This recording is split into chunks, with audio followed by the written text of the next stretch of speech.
waxaan saxaafadda la wadaagayaa bulshadana u soo gudbinayaa maanta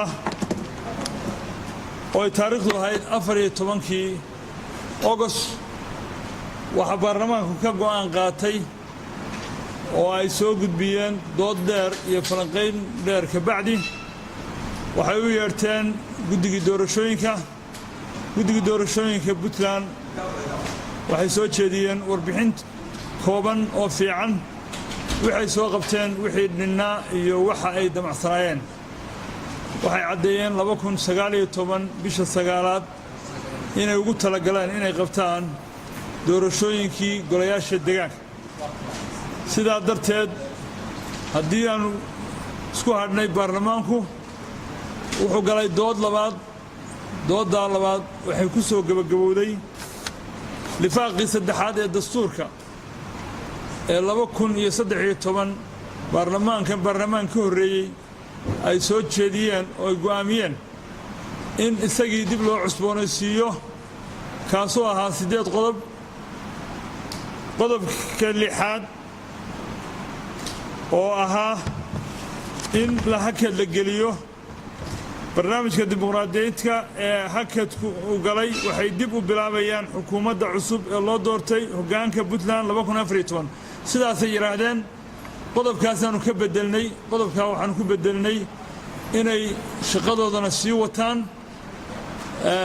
mandatekoodana u socdo baarlamaan baa bedelaya waxaa jira arrimo badan oo la isku khaldo sideedaba madaxweynaha bedela xukuumad baa bedelaysa baarlamaan baa bedelaya baarlamaankan fadhiya ilaa uu ka soo baxo baarlamaanka kale oo la filayo inuu soo bixi doono 3 December iyo ilaa 20 December inta u dhaxaysa intaa waxa sii shaqeynaya baarlamaanka hadda jooga lifaaquna wuxuu noqonayaa kii saddexaad oo la cusboonaysiiyey oo 8 qodob ahaa oo laga saaray qodobka 6aad laga bedelay qodobka 6aad waxa lagu bedelay in guddiga doorashooyinka hadda jira mandateku sii socdo shaqadana sii wataan inta u dhimanna ay la saanqaadaan dowladda 2019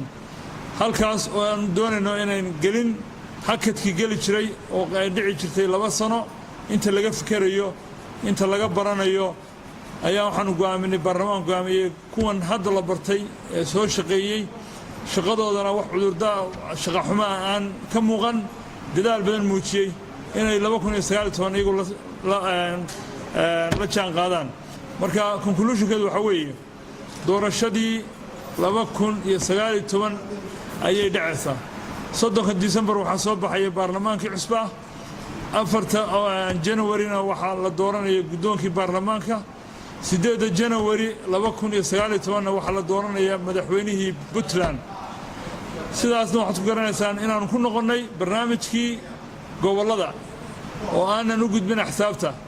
dadaal dartiina waxaan u samaynay in kan noo jiro si aan u buuxino gaabkii dhici jiray ay noogu shaqeeyaan waa maasantiin